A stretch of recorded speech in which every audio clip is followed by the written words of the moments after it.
Welcome back, guys. Today's episode is, well, it's pretty special. It's special in a couple of ways. Number one, if you're listening to this on iTunes or Spotify, know that I've also released the video version of this podcast on YouTube. And the reason for that is because my guest today just brought incredible slides to share with people. And I thought it would be more interesting for you to be able to see the slides while he's speaking to them, rather than me putting up the slides in the show notes somehow, and then you trying to go back and listen to it and put the slides together with the show notes. So number one, it's on video and it's on YouTube. So I invite you to check out the YouTube version if you haven't done so. And it's just on my channel, which is Natalie Nidham.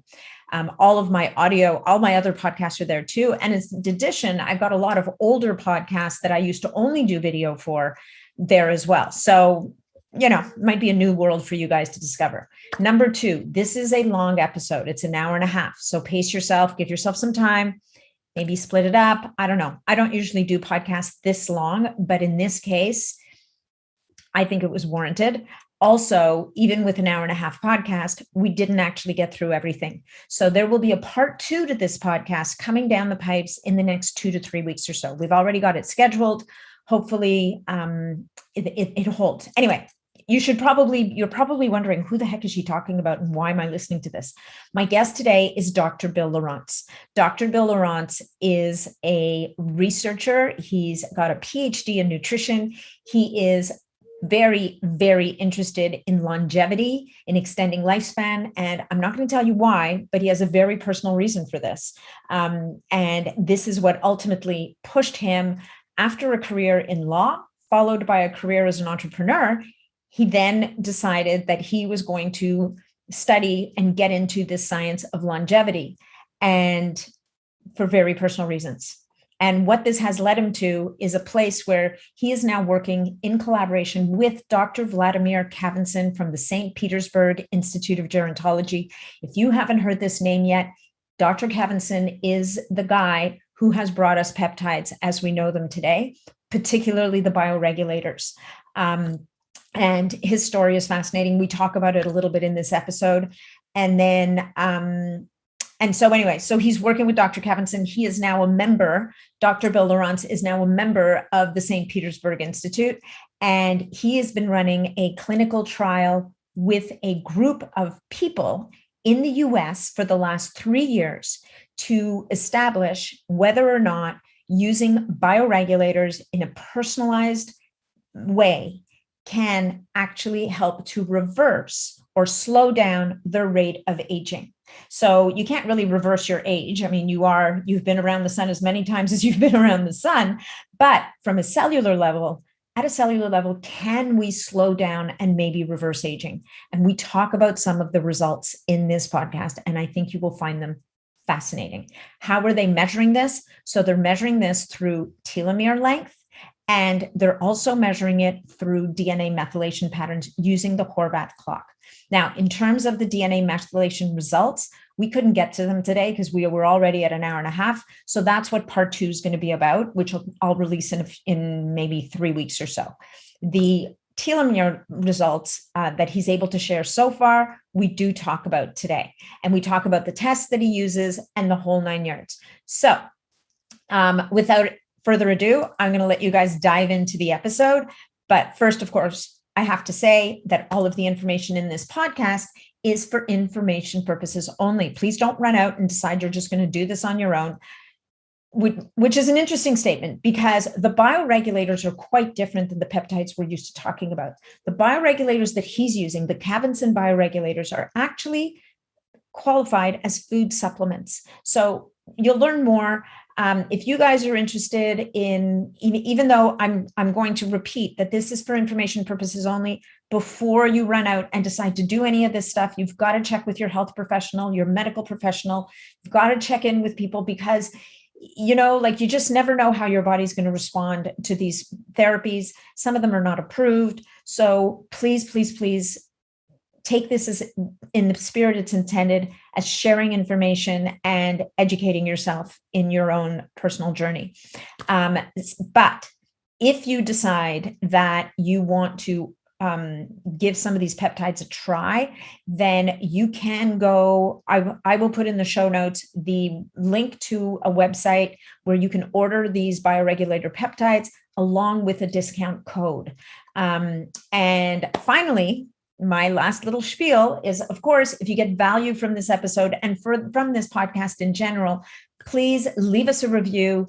Please share it with your friends in your networks, because the bigger we get, the more of these amazing guests I can get on the show for you. And it is my joy doing this podcast. I got to tell you, I feel so grateful that I get to do this and talk to these people. It really is, of all the things I've done the last 10 years, aside from coaching people and watching them achieve amazing things in their results, doing this podcast is just amazing. So let me mention again how grateful I am for you guys. And if you would be willing to leave us a review and even to send me your comments, I would be so grateful again. If you're looking to connect with me, you can find me at natnidham.com. That's my website. And also you can connect with me through my Facebook group, which is the Biohacking Superhuman. Oops, no, I had to change the name. It's Optimizing Superhuman Performance Group on Facebook, on MeWe, where we can speak more freely about more topics, because Facebook, as many of you probably know, has become a bit prickly on the alternative health spectrum. So you can go to MeWe, to the Biohacking Superhuman Performance group. And there's nothing we can't talk about. It's a smaller group. I'm not there as much, but it's definitely there. And then finally on Instagram, it's just at Natalie Nidham. Natalie's got an H in it. Remember, Nathalie, and last name is Nidham. And I can also be found on Clubhouse. Every once in a while, I'll participate in rooms there. So thank you so much for being here. I appreciate you guys. I think there's a little mention of our episode sponsor before we get into the episode, but the sponsor is quite relevant to this discussion. Although it's not bioregulators, it's one of those nutrients that our body needs to renew itself at a cellular level. So without further ado, here we go to our sponsor, and next we get into the episode. Enjoy. Hey folks, just one thing before we get into the episode, and that is a word about our podcast sponsor this week, and that is Primeadine, made by Oxford HealthSpan, which is the brainchild of my good friend Leslie Kenny. Primeadine is an incredible source of spermidine. Spermidine is one of the most incredible supplements that I have come across in a long time. It addresses 6 of the 9 hallmarks of aging. And this particular spermidine product is incredible for a bunch of different reasons. One, it's super clean. There's nothing but spermidine and prebiotics that will support your body's own production of spermidine in the capsule. It is a high quality wheat germ extract. And what they've done to make sure that it doesn't go rancid and go bad is they've defatted it. They've removed all the fat, all those delicate omega-6 oils that can be good for you in certain contexts. But once they go rancid, and they go rancid very quickly, it's anything but good for you. So Primeadine addresses 6 of the 9 hallmarks of aging, folks. Everything from the proper folding of proteins to autophagy to cellular communication, the proper DNA protection. Did I say autophagy? Anyway, 6 different hallmarks.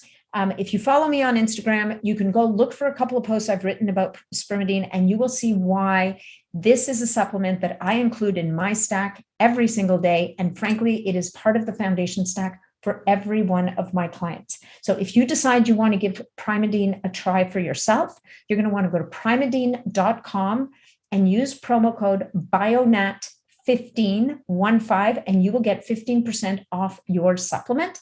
And the last thing I'm going to leave you with is that not only is Primeadine doing all this incredible work under the hood to keep you healthy and rejuvenate your body and keep you youthful and vital, but on top of that, you're going to see it on the inside, because you're going to grow stronger nails, better skin, and thicker, better hair. It is actually quite the most amazing thing. I haven't seen too many supplements where I've gotten so much positive feedback from my clients and from my group followers. So by all means, if you haven't given this stuff a try yet, you must, but you will know that it will take a good month or 2 before you start to see the effects and the benefits. So if this resonates for you, give it a shot. You won't be sorry. And now enjoy the episode. Welcome to the show, Dr. Bill Lawrence. It is such a pleasure to meet you. Now, do I say your name Lawrence or Lawrence? Either way is fine. You can even say, "Hey, guy." Perfect. I'll remember that. So, Dr. Lawrence, you are involved in, probably in my mind anyway, just in terms of my fascination with things and the fact that I've been kind of buried in the world of peptides over the last couple of years, in probably one of the most fascinating clinical trials that has taken place in the area of, we can call it anti-aging, regenerative medicine, whatever the case may be, in this space of the Dr. Cavinson Bioregulator peptides. And so I, first of all, want to welcome you to the show and thank you so much for agreeing to speak with me today. You're welcome. And now I'll just keep going. I was ready to launch into the podcast all by myself. Okay. So having said all that, and we are going to get to all of that fascinating stuff shortly, but I really love to start the show helping people to understand a little bit about my guest. And you do not have, by any stretch of the imagination, you have not followed a conventional road to where you are today. So would you be willing to share with us a little bit of how are you here today doing this, and as much of your backstory as you're willing and comfortable sharing? Yes, I am. I'm pleased to be here. I'm just pleased to be anywhere. And I say that based on the following. In the religion that I was raised in, they do a lot of genealogy work. In fact, they're famous for the genealogy work, and a lot of these databases, Ancestry.com and so forth, actually use the data that this church has accumulated. Well, I can say it's the Mormon Church. Okay. And so they have vast data banks in terms of genealogy work. And growing up, I knew somewhat what the family genealogy was, and what I realized later when I was an adult was that in the prior 200 years, where we had both birth and death data, no male had lived longer than 70 years, and only one male made it to 70. I'll mention him in a few moments. All the males died in their 50s and 60s, almost everybody that we had information on, certainly for the last 3 or 4 generations, from heart disease. And my uncles, my grandfathers all died in their 50s. My father had his first heart attack at 57, fatal heart attack at 65. And knowing that, of course, I was aware that I better do what I can. And part of that was, at this point in my life, I was sort of an entrepreneur, building medical buildings and shopping centers and all that kind of stuff. And I realized with my father's death, I realized that what's important to me, to earn another $1 million or $2 million or $5 million, or is it to have a longer life and a healthier life than my ancestors, including my father? So with his death, I sold off everything. It took me 5 years to sort of dismantle my little enterprise, and went back to school and got a master's first, and then got a PhD in nutritional science, actually. And started doing research, and this would be 30 years ago now. The one male that made it to 70, this is sort of a sidebar story. The one male that made it to 70 was this wonderful uncle of mine. He was a non-denominational preacher, and just the most humble, honest, ethical man I've ever run across. And he would preach all the time.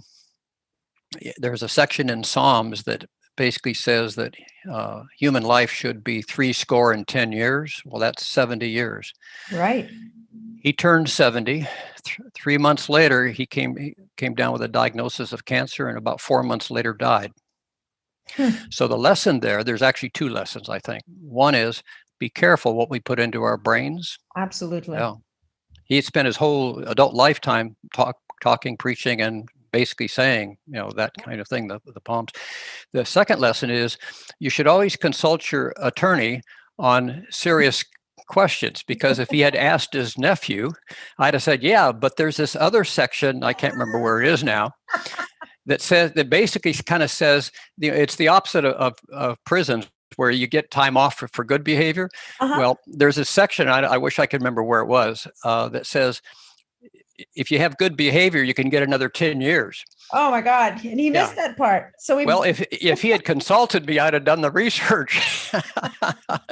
I mean, I'm laughing, but it was kind of sad that, anyway.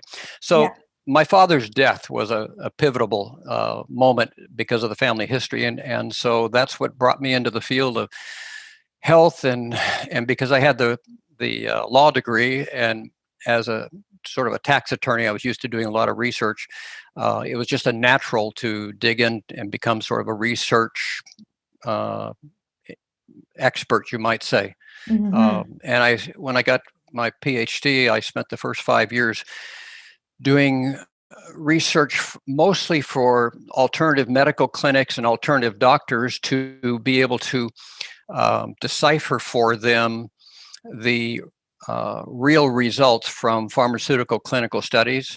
Nice. rather than the published results. And you probably know the difference between relative and absolute. Yeah. All that. So I spent the first years doing that, basically explaining to the doctors what the reality of various drugs were, talking about and providing research with regard to the cholesterol myths and the statins and all that kind of stuff. And then my focus became longevity at that point. Nice. Okay. And so longevity makes total sense with where you are today, but how did you get to exactly where you are today? So you got interested in longevity.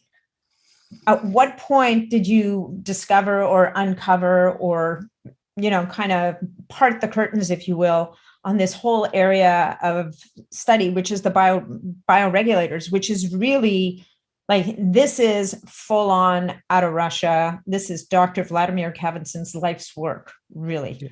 Yes. And it's not, the Russians have not gone out of their way to make this information available outside of Russia, certainly not to North Americans for any number of reasons. And so how did you get there? How did you find Dr. Kavinson's work? Because I stumbled upon it quite by accident. I would imagine in your world, being in the longevity space, there was a bit more intention behind it. Yes, there was. I became aware that there was a difference between telomeres and telephone poles. Okay, well, that's a good distinction to make. Yes, and I narrowed it down a little after that. Yeah.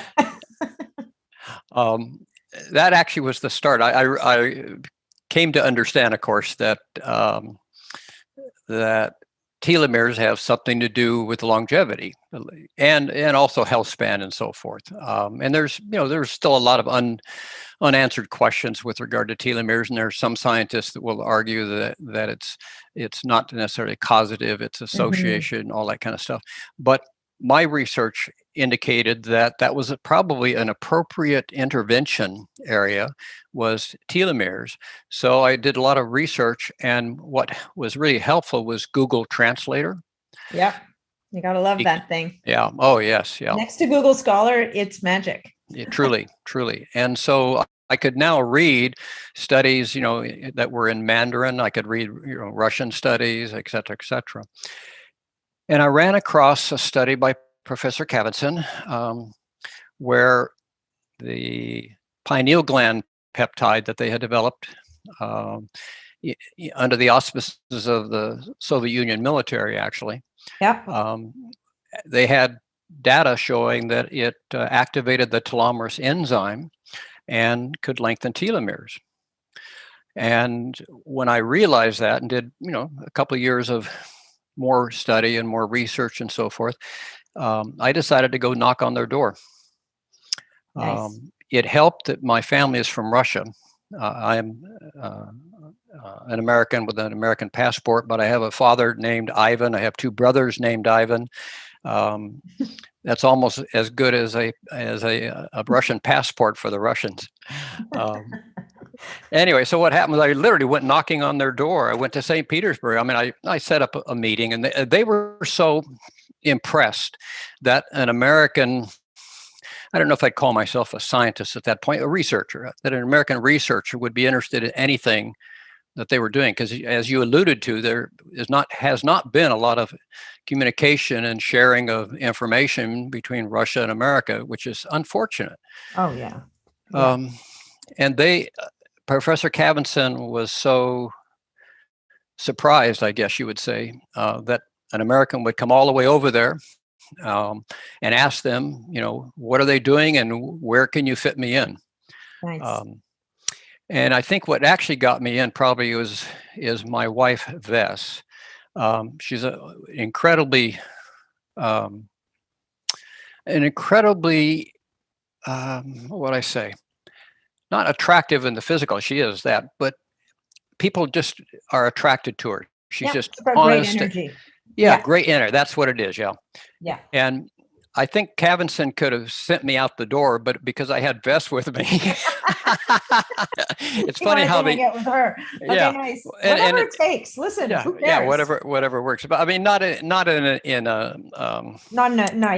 a bad way. I get you. Yeah, right. But they were impressed the fact that the two of us came, and there was actually an instant liking between Cavinson and I.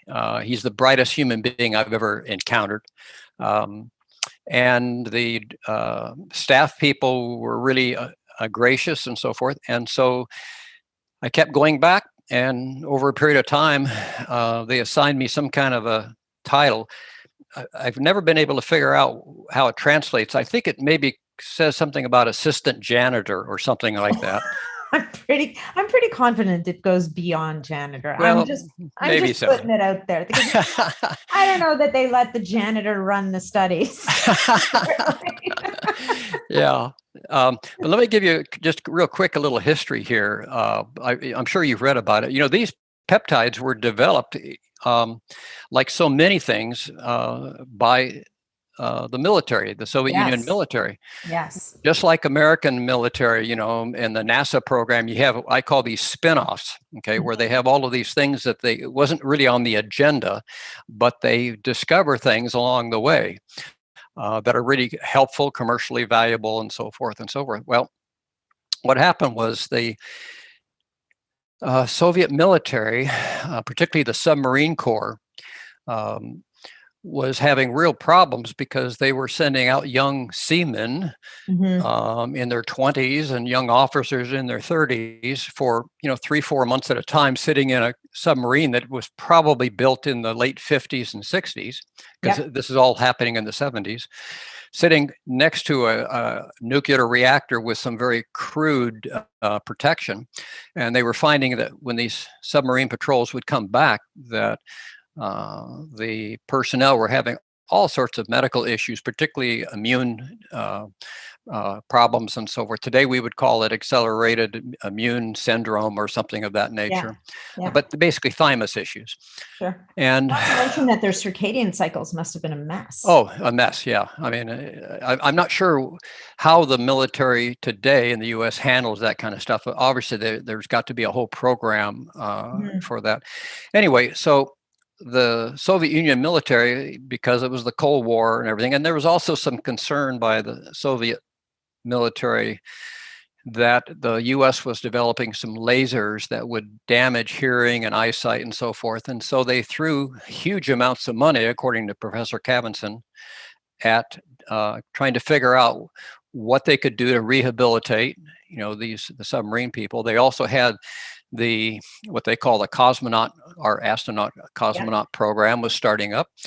They were concerned about what would happen when these cosmonauts would come back from space. So they threw, according to Professor Cavinson, so much money. It was like an unlimited budget. He says you could never do today what they were able to do at that time because of the Cold War. And what they did is, as you well know, scientists don't just sort of wake up one morning with, the bright-eyed idea and the new invention. Okay, you build on the on the shoulders of everybody else. Einstein might be an exception to that. But anyway, so what they did was they went back and looked at the work that Ivan Pavlov had done back in the early 1900s. Ivan Pavlov is known primarily for the classical conditioning with animals and so forth. Yeah. Yeah, his real field, of course, was human digestion, the physiology of human digestion. Yeah. Well, they worked on the dogs, but what he was really doing was trying to learn basically all about human physiology and the digestive processes and so forth. So he had done an awful lot of work. He was very active until his old age. So they went back and got a hold of his data. And he had even talked about peptides at that point, because peptides are simply small proteins. They're chains of less than 50 amino acids, and the Russian ones I'll talk about in a moment are even smaller than that. Mm-hmm. But they were able to work, or they were able to start working in this military context using peptide theory that Pavlov had developed at that point. So the Russian program of peptides goes back. Pavlov received the Nobel Prize in 1904. Right. So their program goes back a long ways. Didn't he do a thing with gastric juice? Yes, absolutely. And a lot of people believe that BPC 157 was the active peptide that he was actually tapping into at that point. Yeah. He was 150 years ahead of time. Well, 120 years ahead of time. So, no kidding. Anyway, so the Russians, Kabat-Zinn, and a group of the scientists, they were in their mid-20s, late 20s at this point. They built on that, and they produced the first two peptides, which is the pineal gland peptide called apitalamin, and the thymus peptide.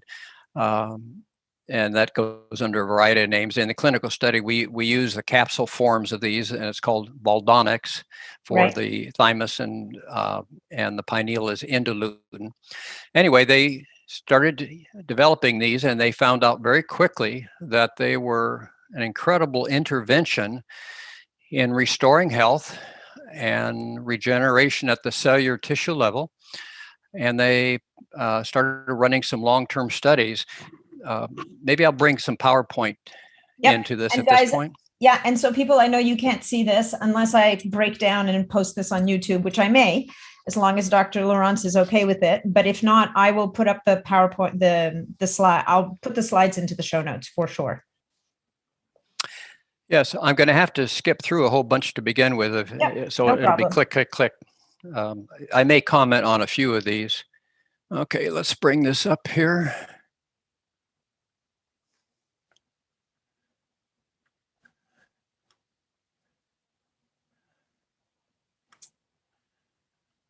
Okay. Okay, here we go. Okay.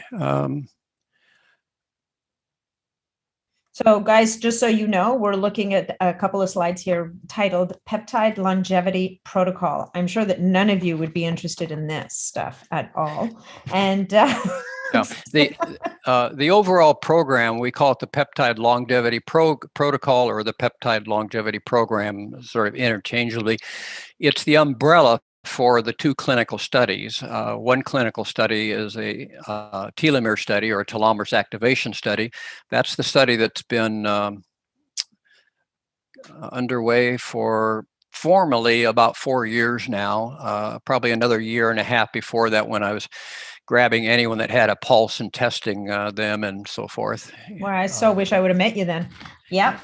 And then the other study is more recent. It started about 2 years ago. It's a DNA methylation study using Dr. Stephen Horvith's epigenetic clock out of UCLA.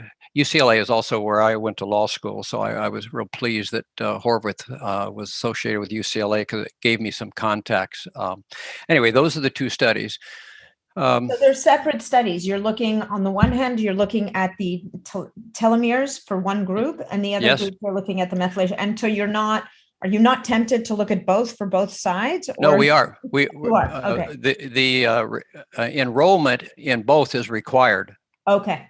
Okay. And I'll mention it in a moment. I'm not going to go through all this peptide definition and so forth, and amino acids, because you know all that, and I think your people probably know it. The peptides are simply very small chains of amino acids. The definition generally accepted in science is if it's less than 50 amino acids, it's a peptide. If it's more than 50, it's a protein. But the Russians, though, figured out that the smaller number of amino acids, the more effective. It's one of those things where less is more. Yeah. And so their peptides are 2 and 3, and a very few of them are 4 amino acids, and no more than that. Yeah. And my understanding is that, and that's why my understanding from listening and reading some of Professor Cavinson's material is that those 2, 3, and 4 teensy little peptides are so small that they actually are orally bioavailable, that they will not get further broken down in the gut and can therefore be absorbed into the system, where they will essentially find their way to the receptors that are ready to receive them. That sounds just like Professor Cavinson himself defining it. I don't think so, but anyway. Yeah, and so they easily pass through the cellular membranes. They actually pass through the blood-brain membranes. So this just shows the binding. This happens to be a pancreas peptide binding to the DNA. Yeah.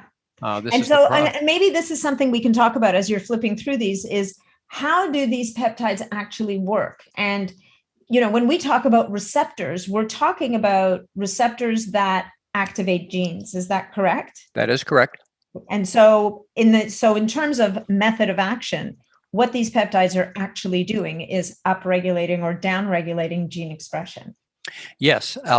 They're in some ways, they're similar. Here in America, we have for thyroid, we have the natural, I guess they call them drugs now because they're pharmaceutical required here, but Armour is the old traditional.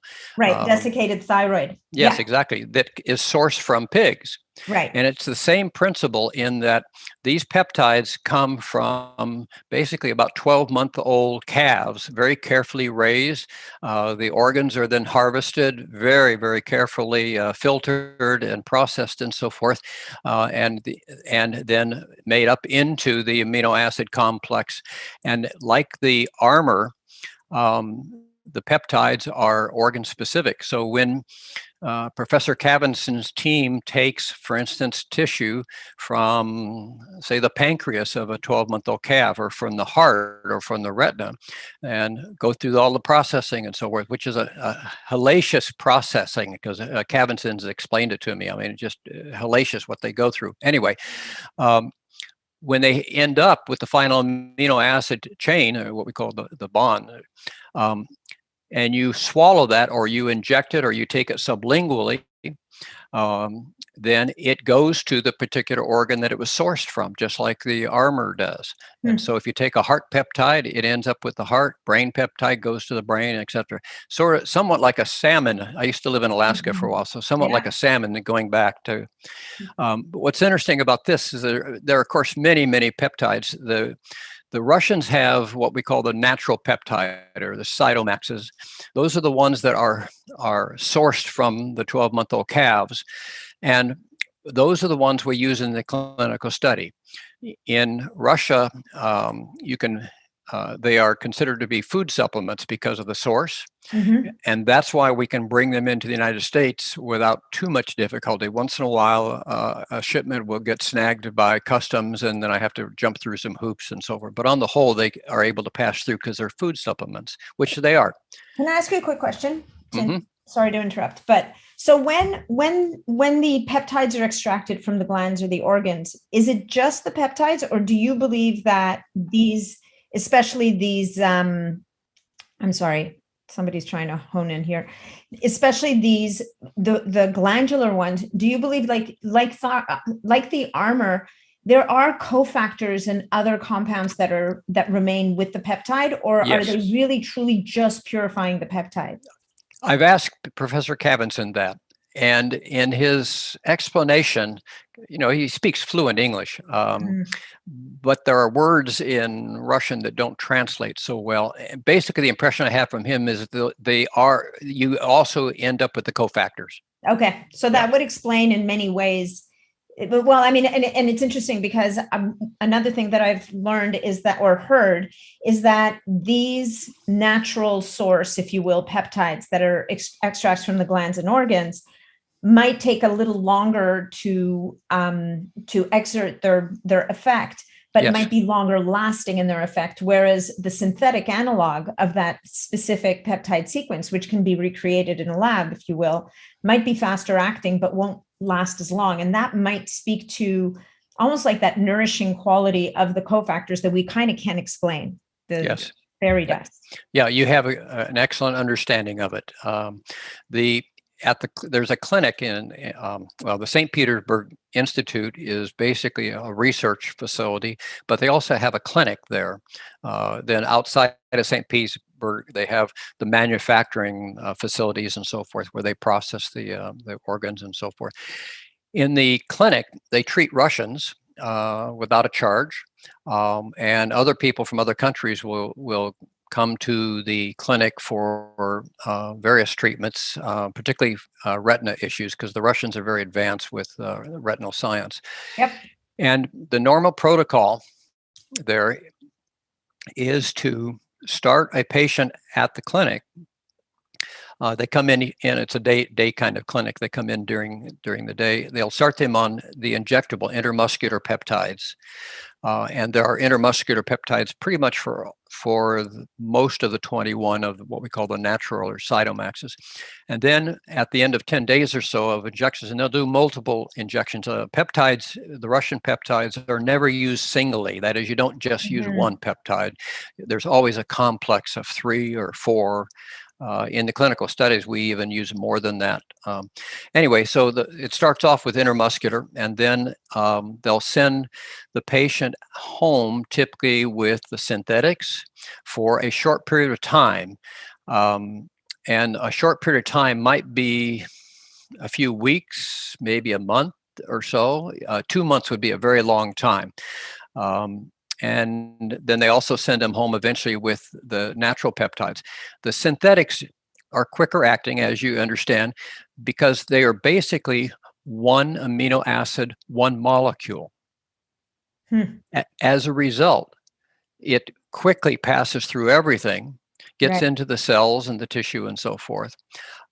And they only use those typically if never for maintenance. If a person has some kind of a significant health issue, they will go with the synthetics first, always followed then by the natural peptides. What's interesting here in this chart, I know that people can't see it, the recent vaccine in Russia is a peptide vaccine. Not surprising. Yeah. Yeah. Not surprising at all. I have my views on the peptides and so forth, but if someone held a gun to my head and they said, you've got to take a vaccine for COVID, and if I couldn't squirm out of it any other way, I would say, okay, give me the Russian peptide vaccine. Absolutely. So, yeah. Okay, let's move on. Okay.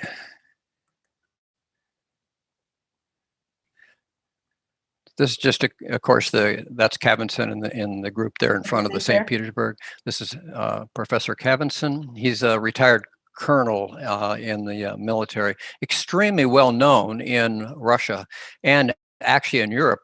This slide shows that he's the president of the International Association of Gerontology and Geriatrics for the Europe, the European region. Just so you know, people who aren't seeing this, I'm seeing like a full page listing of Professor Cavinson's chief of gerontology, vice president of Gerontological Society, like the whole right through Europe. So yeah, he's well known in Europe, unknown here in the United States. Though he has over 700 scientific publications, clinical studies, and so forth. He has numerous patents because all of these peptides are patented. Yeah. Okay.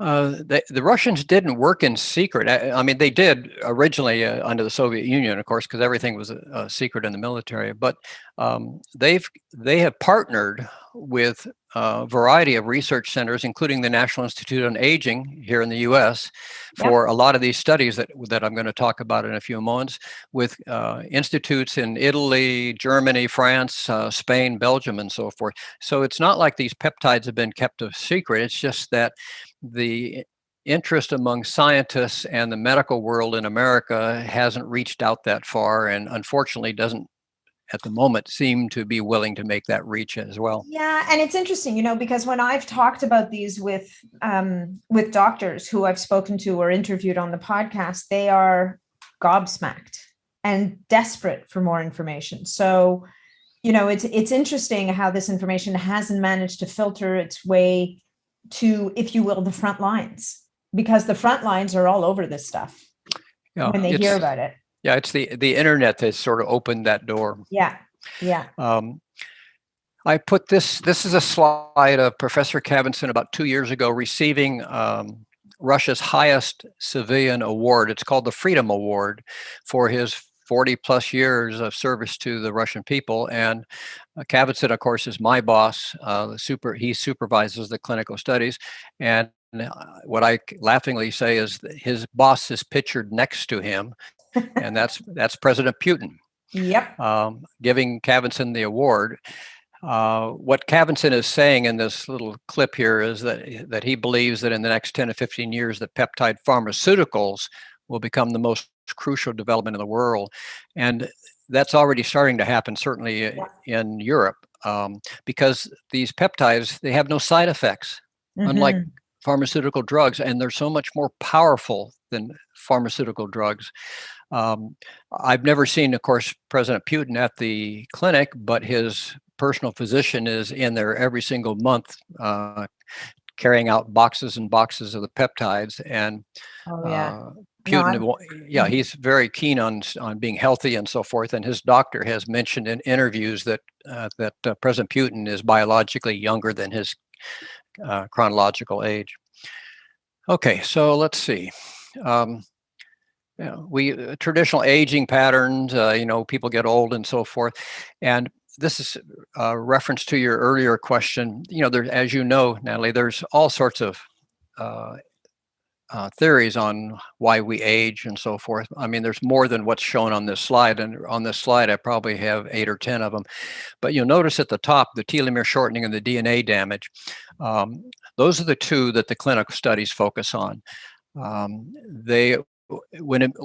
I'll talk about it later, when Dr. Horvath at UCLA and his team of scientists, there were about 65 of them working on this for years, when they came up with the Horvath epigenetic clock, that meant that we had a way of measuring, in a sense, biological age. And so Professor Kabat-Zinn and I, we knew that telomere shortening was, an easy target for us, because they had already shown 30 years ago and published in 2003 that the bioregulators would lengthen telomeres, but there wasn't any data on the DNA damage. But now we could test, and that's what the second study is. Right. And it's interesting, because I think that by addressing DNA damage, you would think that you would address some of those other markers of aging as a downstream effect, right? Absolutely. Yep. Absolutely. So this happens to be just a picture of Ivan Pavlov, brilliant man. This is Kabat-Zinn when he was in the military. I mentioned earlier He does not look like he's aged one bit. How does he look in real person? Let's go back to this. A little old. In fact, I have that picture just 2 years ago with President Putin. Yeah, he's very healthy. He's my age. He'll be 70. Yeah, he'll be 75 this year. I'll be 75 this year. Yeah. Now you don't look your age either. So you guys are doing something right. Well, thank you. You're still around, as you said. So you're already beating the records from your genealogical tree, right? Yeah, they actually use these peptides with as I mentioned, the cosmonaut program. They used it. I put this in for that conference. This is Misha. I know that people can't see it, but Misha's got her little space helmet. She was up in space, and that's her little cute space helmet and space suit and so forth. Because both the U.S. and Russia, of course, started the space programs with animals. Right. So Misha's a dog, guys, a very, very cute little dog. Well, so I'll be sure to include this slide in the show Yeah, notes. yeah. I mean, the Misha little got a space stamp helmet is too. precious. Oh, yeah. This is Chernobyl. Yeah. The Russians used the peptides for the cancer victims fairly successfully. It depended, of course, on how far progressed the cancer was, but the Russians used these peptides to intervene with the cancer victims that came out of Chernobyl. What people don't remember, and it's kind of off the point a little bit, is that originally they had taken robots, crude as they were, from Germany and Japan, Yep. and attempted to introduce those to start a cleanup, or at least actually the initial inspections. And the radiation was so bad it destroyed the robots. Mm-hmm. So they used altogether about 600 military personnel. Yeah. You know, and this is just a picture of many of those. As you can see here, the protection equipment they had, it was so crude, basically Mm-hmm. just jackets. You Yeah. know, Yeah. and they use the peptides for lots of these people. I put this in for the conference. In Russia, they have a very different way of treating failure. Let's put it that way. These are three men who were the directors of the Chernobyl facility. And unlike America, where they have these golden parachutes, that companies have been negotiated, and even if the company's failing and not making any money, the CEO can leave with millions and millions of dollars. Well, it doesn't work that way in Russia. No. These No. men were sentenced to Siberia for long, long periods of time for their role in allowing Chernobyl to happen. They use them with the Olympic teams over in Russia, particularly the gymnastic teams. They use peptides. They use them for recovery primarily while they're training and so forth, because as you can imagine, the people, particularly in gymnastics and so forth, have a huge impact on their bodies and so forth. And the peptides, particularly the muscle peptides and so forth, are And the used to bone, regenerate. right? Muscle, bone, and Yes, maybe stem cell as well. all of Now, that. but I also read somewhere that he talked about, and maybe this was an interview you did with Phil Mickens, where you talk about how when they looked at the telomeres of these 20-year-old gymnasts, they were horrified to see that they had telomere lengths that were more compatible with a 40-year-old person. And Yep. so that's part of how they used, I would imagine they used the epithalon or pineal, epithalamin peptide along with others to help and they were able to restore telomere length over a period of time. Yes, actually, that's correct. And we're going to actually look at some of that data in a few minutes. But Okay. Sorry. No. And I'll explain what drives that. Actually, I'll explain it now. Okay. What the Russians understood and the Americans finally understood. Elizabeth Blackburn, who one of the three co-recipients with Carol Greider and the fellow at Harvard, received the Nobel Prize for their work in telomere science in 2009, because they had worked for many, many years and had identified the enzyme, that what we call the telomerase enzyme, in pond scum, actually tetrachyma, I think, as I recall the name. Yep. They had discovered it in pond scum and received the Nobel in 2009. She went on to do a lot of research, and what they discovered was that more than anything else, more than lifestyle, more than diet, anything else, what drives telomere loss is stress. No kidding. Yeah. And people throw that word around, stress is harmful, stress is going to kill you, and so on. Actually, with regard to telomeres, it is, because what Elizabeth Blackburn did with her associates, they did a number of studies of people, including pregnant women. And this is fascinating. What they did was with questionnaires and interviews and so forth, they interviewed women with respect to how they felt about being pregnant. That is, was this a wanted child or an unwanted, unexpected child? What was going on in that woman's life during that 9-month cycle? Was there a good marriage? Were there problems in the relationship with the spouse? Was there a loss of a loved one during that period of time, like a parent or someone? Were there economic problems? Were there emotional problems and so forth? And when all the data finally settled out, it was clear from the data, published data, that the women who had a difficult pregnancy gave birth to offspring or newborns who had shorter than average telomeres. Unbelievable. Yeah. Yeah. It's how this whole maternal, and it's really the environment of the fetus, right? That Yes, will exactly. impact its ability to develop and how it develops. That is pretty fascinating. It's sobering. Yes, Right? very. It's sobering stuff.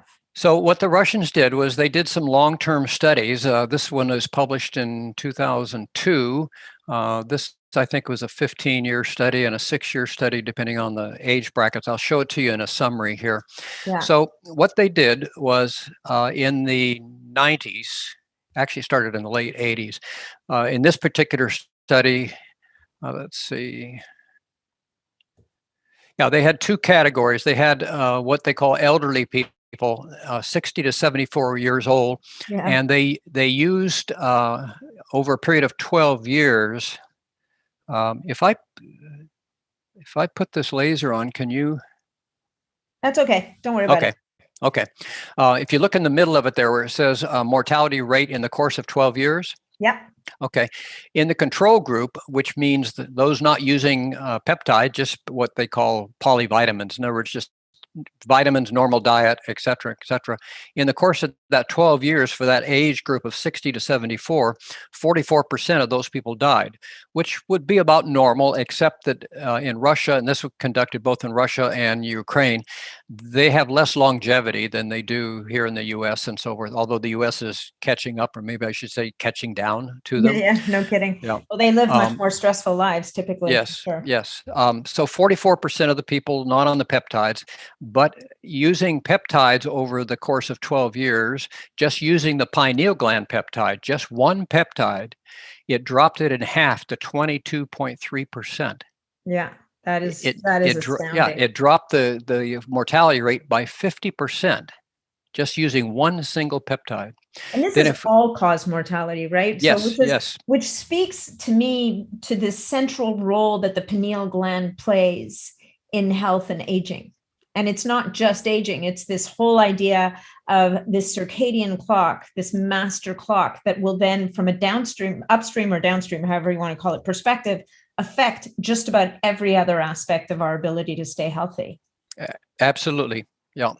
So let's drop down to the bottom of this, Natalie, where it says old people. The Russians are not the most diplomatic. I love the nomenclature. Yeah. Elderly is 60 to 74, and once you're 75 and up, you're just old. Old, yeah. That's the Russians for you. They're very blunt at times. They're direct. We'll call it direct. Yeah. I happen to love that about them. Yeah. Anyway, so in the old people category, 75 to 89, the study was for 6 years, obviously because of the age.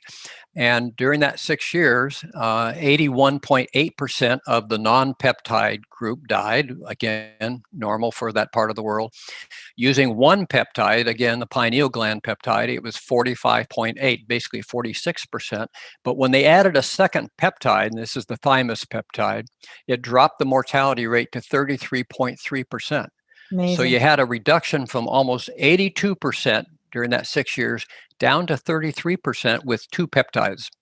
Yeah, that's pretty astounding. Yep. And still staying with our old people, moving on to the next slide. Yeah, I'm going to get, now let's talk about morbidity here for a moment. This was a study that was done with GAZPROM. GAZPROM is the Russia's sort of equivalent to BP and Standard Oil and so forth. They do a lot of gas and oil and gas work all over the world. Yep. They did a clinical study with 11,000 employees. They gave them 6 different peptides: the immune system, the brain, the blood vessels, the lung, the respiratory, the liver, and cartilage. And then the control group was 3,000 of the employees who did not receive the peptides.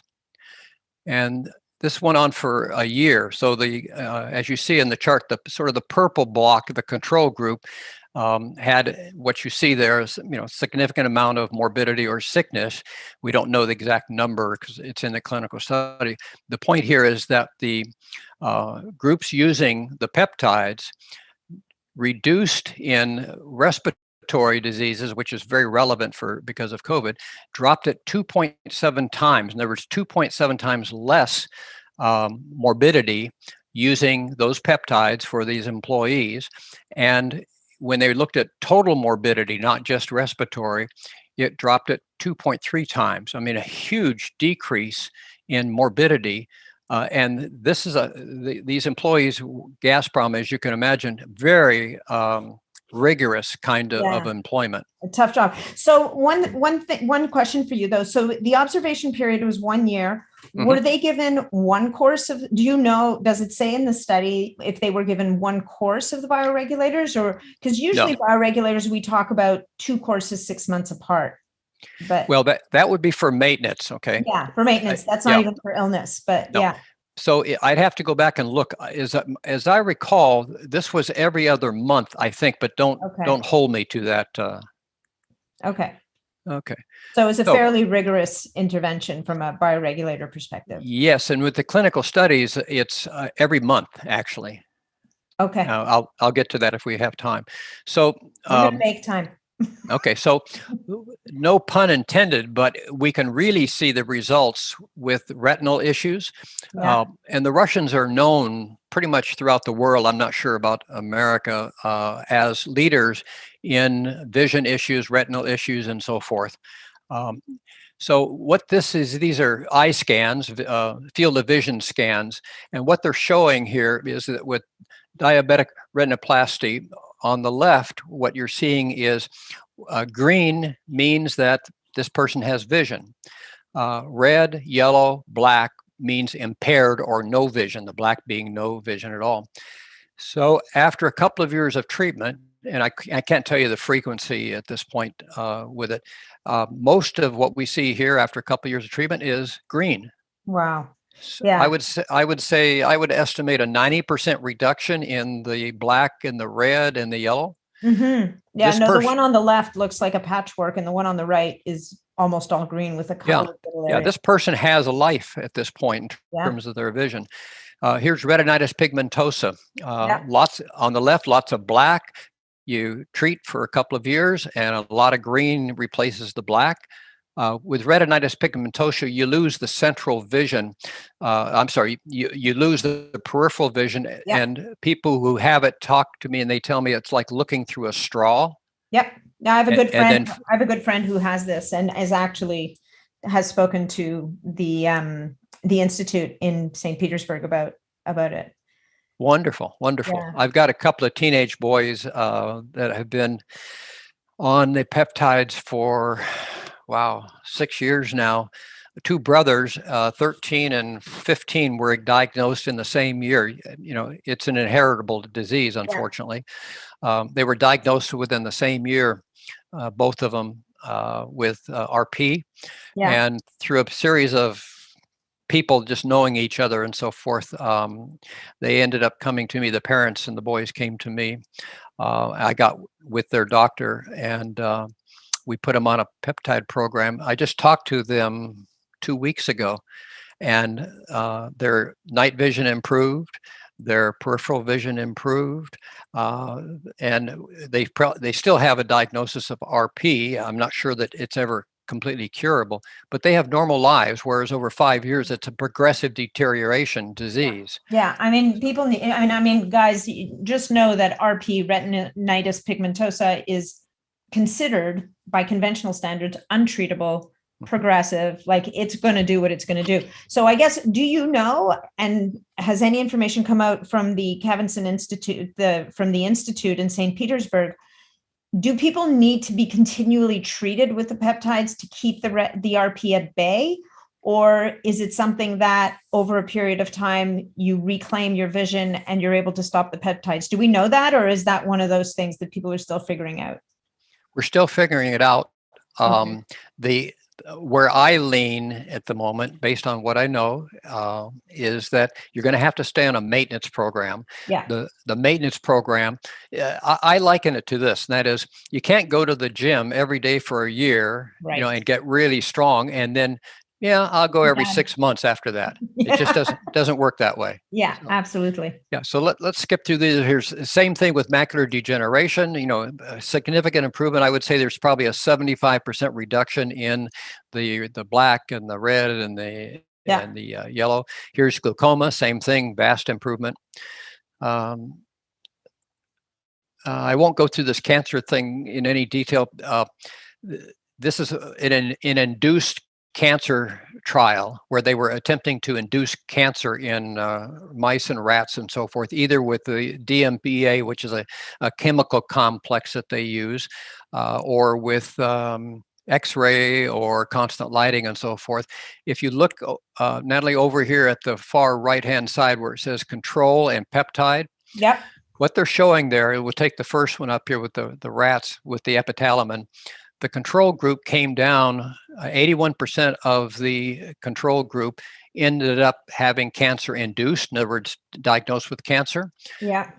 The group taking peptides before and while the trial was going on reduced it to 26%, as I think that's what it shows. Yeah. And all the way down the line, you'll see, if you look at the control group, peptide group, you see these dramatic reductions in successfully inducing the cancer in the control group compared to the peptide group.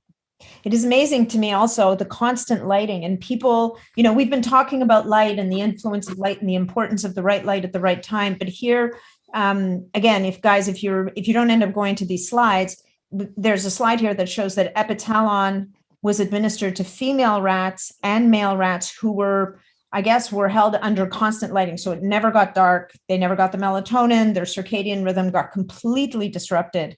And in the female rats, 41% ended up with tumors in the mammary glands Mm-hmm. Yep. versus 20. That's the control group versus only almost half, 27% with the peptide. So the peptide, again, not a magic bullet, but really significant impact here. And in the males, the constant lighting might produce leukemia. And what we see here, 12% of the males developed leukemia versus 0, none of them in the peptide group. That's pretty crazy numbers right there. This slide was in the conference because we used a huge amount, the doctors in the clinical studies used a huge amount of the natural respiratory lung peptide. It's called Taxarest. I couldn't get it in as quickly as I had it in. It was gone in terms of all the physicians were using it for themselves, for patients and so forth. So that's enough, I think, all I want to say about that. So here we go with the telomeres. Okay. And sorry, so for that, would you not stack that as well with Visugen, with the blood vessel one? Oh, yes. We never just use one peptide. Right. Yeah. So you could probably almost imagine a stack that might be like the thymus peptide, the lungs, and blood vessels or something. Yes, those would be the three primary ones. The Ventfort for the arterial system, the Taxarest, the Volonix for the immune system, and we almost always throw in the pineal gland, the endolutin as well. Yeah. Okay, I don't want to spend a lot of time talking about telomeres. No, people can look those up. Good. They're basically they're the end caps on our chromosomes, and they're necessary in order to allow chromosomal integrity, to keep basically everything functioning as it should. The problem with it is that every time there's a cell replication, you lose a little bit of that end cap, and people who go to the internet, they'll often be told that they're somewhat similar to the little plastic ends on our shoelaces, I think they call them aglets in English. Yeah. You can lace up that shoelace for a long time, but when that little plastic end tip starts to become frayed and so forth, then it's difficult and finally impossible to continue to and that would be sort of the situation with cell senescence. As long as that end cap is of a certain length, then the cells can replicate rapidly and 100% functionally. That is, can represent. I'm stumbling around with words now. Can replicate flawlessly. Okay. Yeah. Okay. Let's go through this. We have some American scientists. Bill Andrews is probably one of the leading people who talk about telomere science and so forth. He's just simply saying here that when our telomeres get a little shorter, our cells age and so forth. I think what's interesting also is the idea that you have telomeres in organs that are organ specific. And yes. You can have your telomeres in your heart be like, I guess this might explain heart disease. Your telomeres don't uniformly shorten through your whole body all at once. It's going to be organ specific based on, or system specific based on what you've got going. Yes. And so when the labs that do the testing, and I have used probably 6 different labs in the past years and have settled on one. We use SpectraCell Labs out of Houston. Yeah. But I've used everybody else, including LifeLink out of Madrid and various others. And what they basically give you is average telomere length. So. Okay, so they look at the whole system. Yeah, because they're looking at lymphocytes and in the white blood cells and so forth, and so you end up with just sort of an average. They cannot, as far as I know, I'm not aware if the science has advanced to the point where they can actually go look at your lymphocytes in a particular organ. I don't think that they can. You'd almost think they'd need a biopsy or. Yes, exactly, which the patient would not be so pleased with. Yeah. Yeah. Okay, so anyway, people can read about telomeres and so forth. This is Elizabeth Blackburn.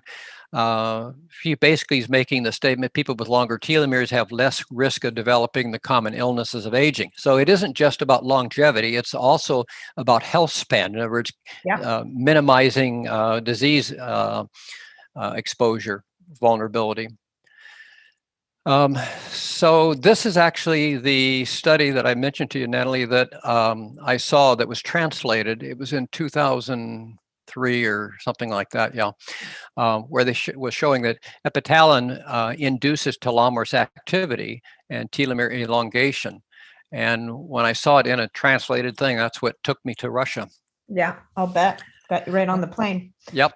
This is Michael Fossel, really a really good fellow, MD, PhD, has written the finest lay professional book called The Telomerase Revolution. Recommend it highly to everybody. You can read it in probably 4 hours.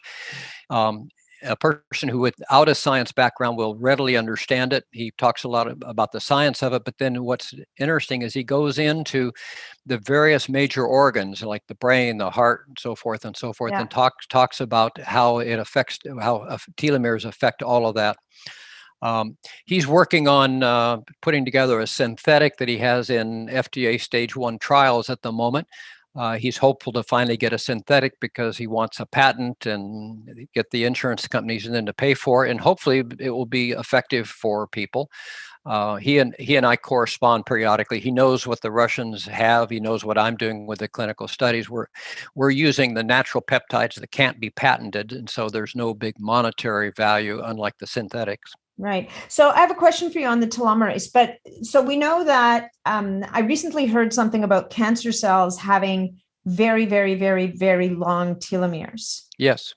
So if we're somehow positively affecting telomerase so that our telomeres don't shorten or might even lengthen, how does this not negatively affect cancer cells? Do we know that, or is this still a bit of a question mark? Because everything we're seeing here is that, epitalon, thymolin, these peptides would be a hindrance to cancer cells. Yes, if a person has diagnosed cancer, we would not want to be lengthening their telomeres, even though there are some studies that indicate that lengthening telomeres is not going to contribute to that because the cancer itself is going to create its own telomerase enzyme. Okay.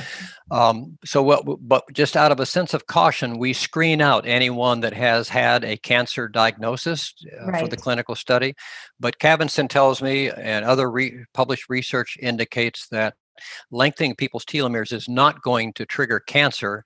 But if a person has cancer, what we don't know is, will it contribute to that situation? The answer probably is no, because the cancer itself is activating the telomerase enzyme. If anything, it might help you win the race. But anyway, let's carry on. Yeah.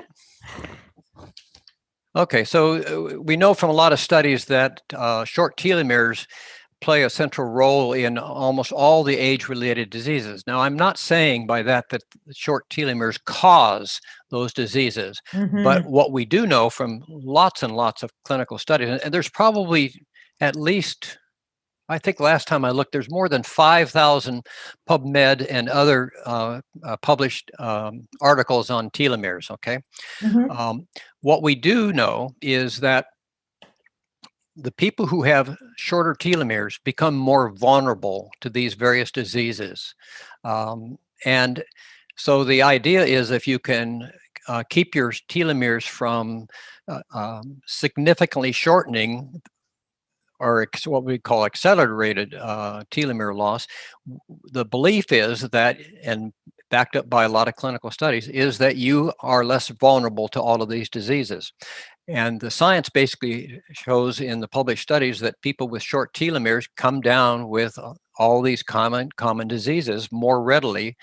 I think this slide is, yeah, we know from the published studies that their short telomeres are associated with the cancer, heart disease, diabetes. The fraternal twins that you see here at the bottom, this is one of those where I was talking about that the twin who had the shortest telomeres had a 300% greater risk of death than the twin that had the longer telomeres. Interesting. Okay, so here's the clinical study that we call the telomerase activation protocol. Sometimes when I'm explaining I put this in when we were still admitting lay people into the study. Telomeres are sort of like tread on the tires. Yeah. You journey, a long time. You go on drive your vehicle and so forth, and the running components can be fine, the engine can be fine, but as you wear down the tire, you're not going to be able to go on a longer journey at that point. And so what we're doing is basically creating a new tire. Yep. Okay. Nice, deep, beautiful treads. Okay, so our clinical study was based on, we factor in chronological age, then we get people tested for their telomeres, again with the SpectraCell, and they give us what we call a telomere age. They also give us the percentile compared to their same age peers. And so we established these baselines for people. This is now old by probably 2 years. I just haven't taken the time to really update the slides. But initially we had 37 subjects who had completed at least 2 years in the clinical study using a variety, using most of the 21 natural peptides. And the ones shown here are cartilage, liver, pancreas, pineal gland, the thymus, the sirtuin, and the Ventford for the arterial system. But we use all of them basically. Spreadsheet that we had for all these people where we show a baseline over on the left, that those columns are their chronological age at baseline, their telomere baseline age, and the percentage and so forth. The middle is then after 2 years period of time, the improvement in basically everybody. And I know the print's very small. I'm going to show it to you in some separate documents here. Although some less so than others, and much so, huge does that have to do variability. Yeah. Yep. So does that have to do? Have you figured out, like, is that their lifestyle, diet, or you don't know? No, I sort of know after doing this for all these years. It's based on a couple things. There is some correlation. We have 3 dosage levels, and we let the participants decide which dosage level they want to be on. So we have a very low dosage, we have a medium dosage, and we have a high dosage. And so the people who have chosen the low dosage, kind of, I'll say, and that's not a very scientific measurement, but kind of there's a correlation with low dosage, but sometimes not. Okay. What I have discovered, backed up by Elizabeth Blackburn's research and so forth, is more than anything else, it's because I know all these people. I'll explain that in a moment. It's the stress that they're under. Yeah. More than anything else. Yeah, for sure. Well, because I'm seeing here that the people who've not had the best outcome. There's some here that are jaw-droppingly unbelievable. Um, anyway, there's a couple that have seen incredible changes, but there's a few people that have seen very little change by comparison. So one of them's low, but there's another one here who's apparently on a higher, like this one from 74 telomere age to 68, which is still pretty good, but nothing compared to the guy or the person that went from 76 to 45. And the 74 to 68 is on a high dose versus the 76 to 45, which is on a medium dose. So it must have to do in part with lifestyle and maybe even their own genetics, right? Like their own Yes, it's the whole package of things, but I think I would put at the head of that list stress. Yeah. Yeah. I mean, if it impacts a newborn. That's no kidding. Yeah, at conception, we measure telomeres, what we call kilo base pairs. It's a measurement of length, basically. And we actually do it with PCR. PCR is very effective and very, reasonably accurate as these things can go. For the polymerase chain testing is very accurate for telomere. It's a wonderful research tool. It's a total failure as a for the virus, for the COVID and so forth. Okay, so here's just a bar chart reflecting what you were just observing, with that some people got a lot of telomere lengthening and others got very little. Mm-hmm. Okay, so let's look at the data. Now, here's the raw data. This is me. I was the first one. You got to experiment. Good scientists experiments on their self first. Absolutely. Then you grab your loved one secondly. So this is, let's see, I was 66 at the time. Holy smokes, that's 9 years ago. When I did my first telomere test, this is what I was saying earlier, that I was getting interested in telomeres as a biomarker. So at age 66, this baseline test reflected that I have the telomere age of a 72-year-old, and I was in the 47th percentile compared to my peers. This is very typical what I see for Americans. Again, I think it carries a lot over in terms of the stress situation. Most Americans will come in 4, 5, 6 years older telomere-wise than their chronological age. Huh. So this is before peptides, okay? This is before I met with the Russians and so forth, and became the assistant janitor. So 2 years later, another telomere test, again, before peptides. I'm now 68, so I've aged 2 years chronologically, but I've picked up an extra year, so I'm now 75 telomere-wise, actually 2 years, I think. 3. Oh, 3 years, yeah. See, my telomere loss was accelerating. I was having, literally, based on telomeres, an accelerated aging situation. Okay, so then... October of 2015 is when I started using the peptides, specifically for telomere intervention. So we're coming up 6 years, my goodness. I was 70 at that point, and my telomere age had been reduced down to 68. So prior to that, I'm sorry, I'm getting ahead of myself. I had been... This test was in June of 16. I'd been on the peptides since October of 15. So about 8 or 9 months I had been on these peptides. And at this point, at age 70, my telomeres had been reduced down to, lengthened to that of a 68-year-old. So I picked up in the right direction. Yeah, I picked up 7 telomere years, you might say, at that point. Absolutely. 2 years later, and look at you. Yeah, I'm 72 at that point. My telomere age is down to 44. And we see this, the longer a person's on the program, it seems to accelerate. And then... Is there a bottom, do you think? Well, I have one person that came in the other day. She's, I think, 60-something. Her telomeres are equivalent to a 7-year-old. You're kidding. No, okay, now how does she feel? I want to know how she looks, and I'm sure she looks great, but how does she feel? Like, you know what I mean? Like, people in their 60s often will complain about aches and pains and creaky energy, sleep, this, that. How does Is it showing up in how she feels? Do you think?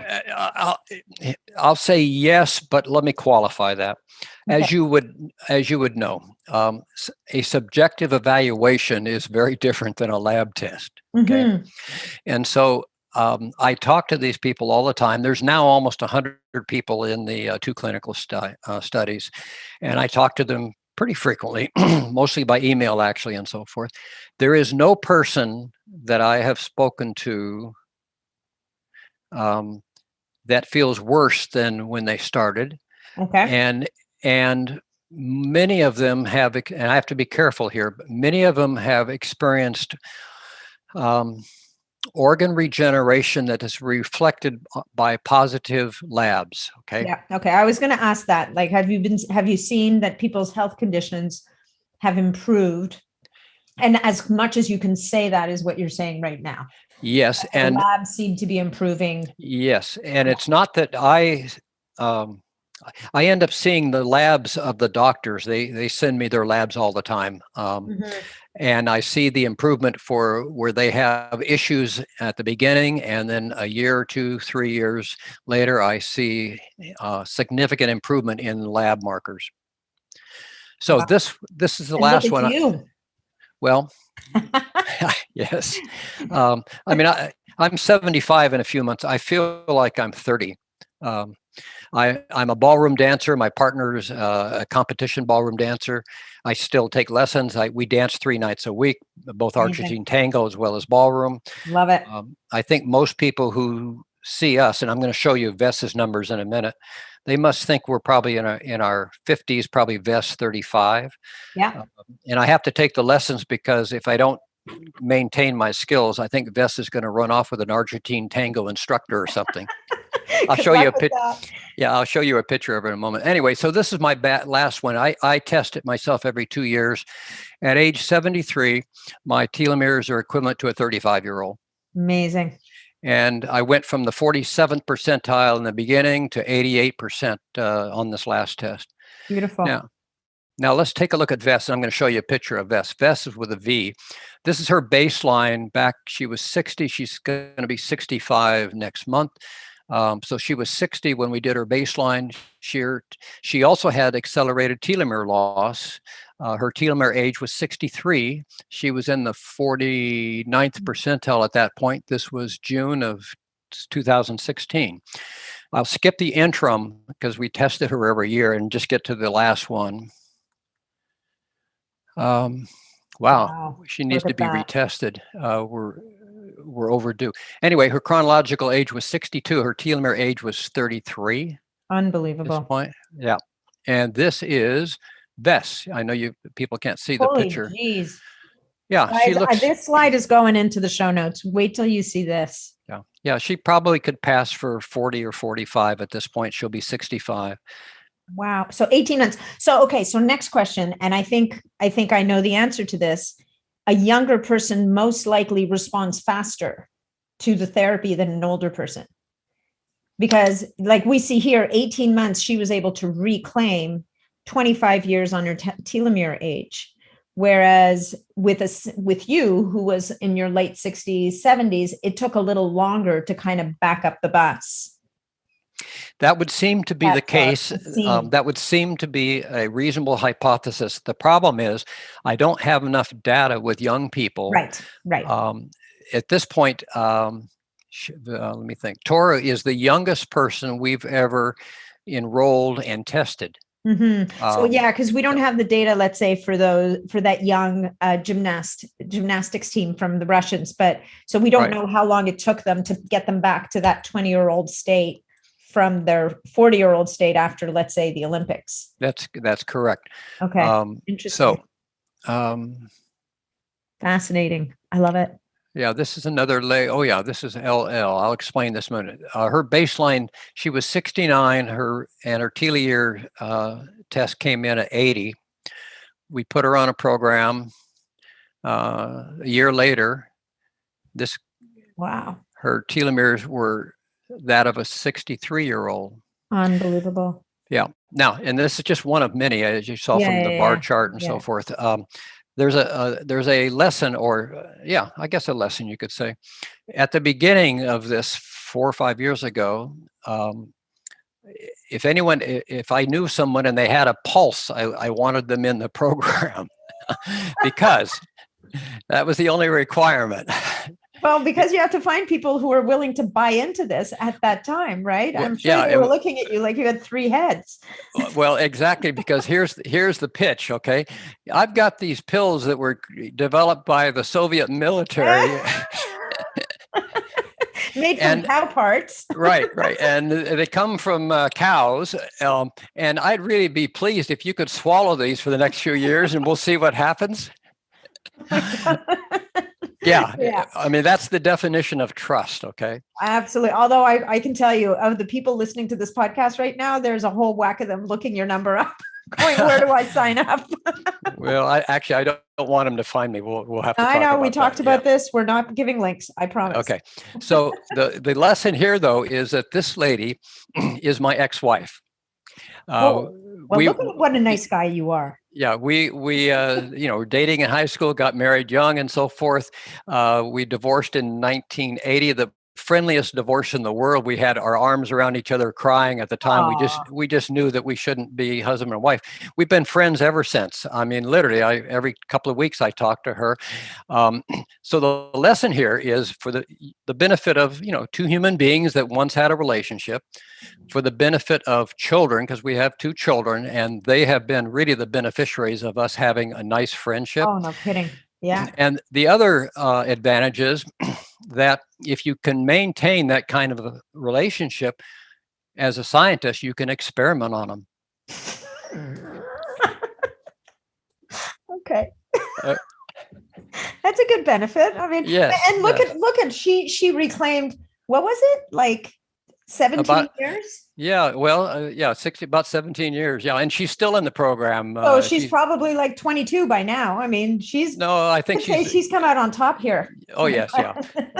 Anyway, back to the whole clinical study. So for the people who'd been in it 2 years, and this information is a little dated now, but it's running about 6 years on average, 6 years.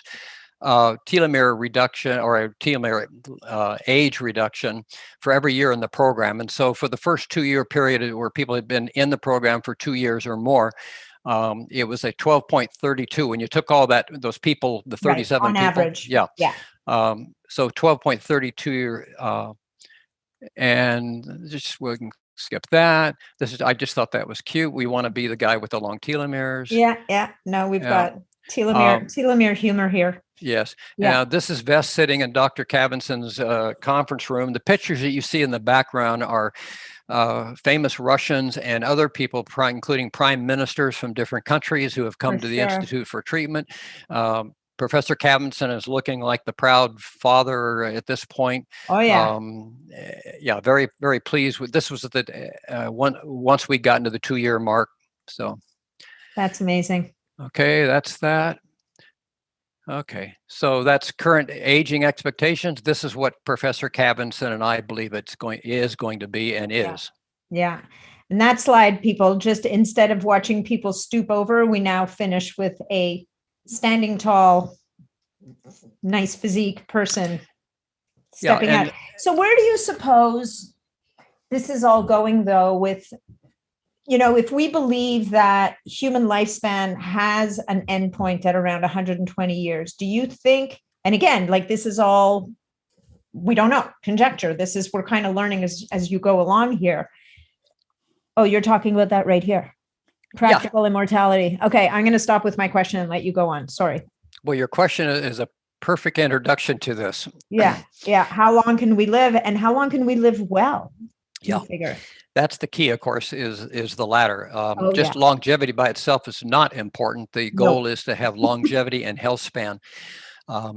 So what this slide shows, this is from a really smart scientist. I know him just sort of briefly, not again. What he is saying, and a lot of us know this already, is that we're just on the cusp at this point between various peptides, not just the Russian peptides, but other peptides, other discoveries, where it looks like we're going to be able to, if not cure, we're going to be able to control a number of chronic diseases like cancer, heart disease, diabetes, and so forth, even though it's, diabetes is exploding, but that's all about lifestyle and diet and so forth. Yep.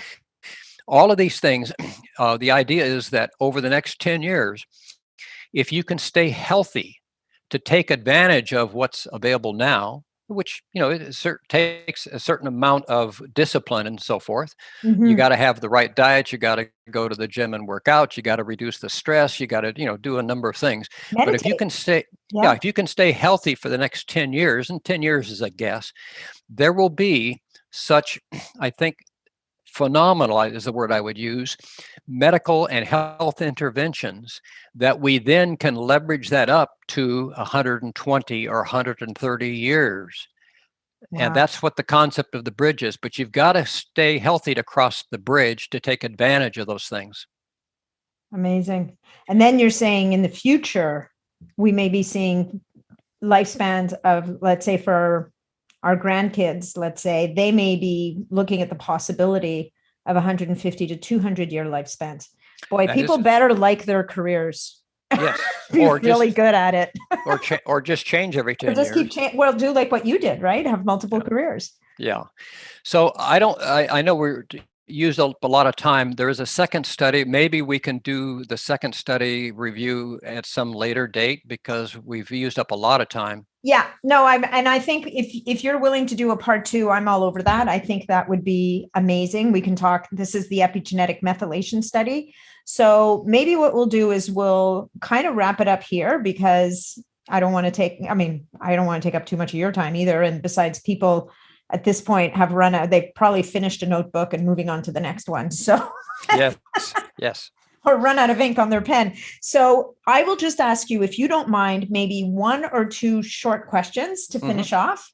And then what we'll do is we'll figure out a time to go into the next study. And that would be, you've already answered for me, I think, what you think is the most important thing that people can be doing to improve or maintain their health. And I think stress management, lifestyle, frankly, like what you talked about, almost trumps even the peptides' ability to lengthen telomeres. Somebody who's living an extremely stressful life. Would you say that is, what would you say? Is it stress? Is it diet?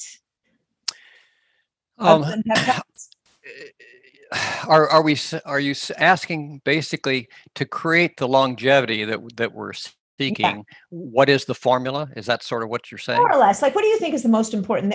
Or we don't even have to say one thing. What would you say are the top 3 things? If you were to say to someone, look, here are 3 things I think that everybody should be doing right now to improve, to make it to that bridge, right? To make it to that 10-year mark, healthy enough that you're able to cross the bridge to 120. Okay. Diet is in my world is number 1. You can't have the standard American diet that they call SAD and expect to have longevity or health. It just isn't going to happen. The food production industry basically has destroyed what I would consider to be actual food. And so diet is number 1 because I don't know this scientifically, Natalie, but I would think as powerful as these peptides are, I think without a proper diet, you're not going to get nearly the benefit, but maybe I just don't know. But anyway, diet is number 1. You've already identified number 2. You need to get the stress out of our lives. Number 3, I would say, and the order could change. You got to keep moving. You got to have exercise. You have to have some kind of a hobby or whatever that keeps you moving all the time. And part of that is flexibility. One of the biggest problems I see with aging people is they become frail and they lose the flexibility. And then that interferes with their lifestyle. They start watching TV instead of going out playing tennis and so forth. You also have to, and you may want to edit this out, but you have to avoid, at least in America, going to a conventional physician. You've got to go to the alternative, holistic, integrative. They all need to agree on a term at this point for the non-conventional doctors, because the conventional doctors are not serving their patients well, for a lot of reasons. You also have to, if you're going to reduce the stress, you have to, in my world, avoid the media, because the media is not accurate anymore. When I was a kid and Walter Cronkite, would explain the news and stuff, you could sort of understand it was probably reasonably accurate, although the Vietnam War changed that. But you can't listen to the mass media anymore. Yeah, they're not reporting. Frankly. Yeah. And if you want the stress out of your life, you're going to have to turn those people out and just ignore them. You also have to ignore, we've seen this last year, you've got to ignore any, quote, scientist who is with the government, with the pharmaceutical industry, a university that gets funding from the pharmaceutical industry. You have to ignore anything that comes out of that place. I won't go further into it than that. And I say the last thing is, you have to be grateful. Yeah. Just grateful that we woke up this morning, grateful that I'm breathing and talking to you there in Canada and so forth. Grateful that you're going to do whatever you're going to do this evening, or whatever. Just to have this life is so amazing, particularly at 75, to have this life and to have the possibility for me of I'm counting on at least another 25 years. Which you've already beaten all the records in your genealogy. So yep, I have been fortunate in that sense. Crushing it. Yeah, so that's what I would say are those things come to mind. I love it. Thank you. So. Okay, last one. What's the one thing that surprised you the most in doing these clinical trials? If you had to name one, what's the one biggest surprise for you? Wow.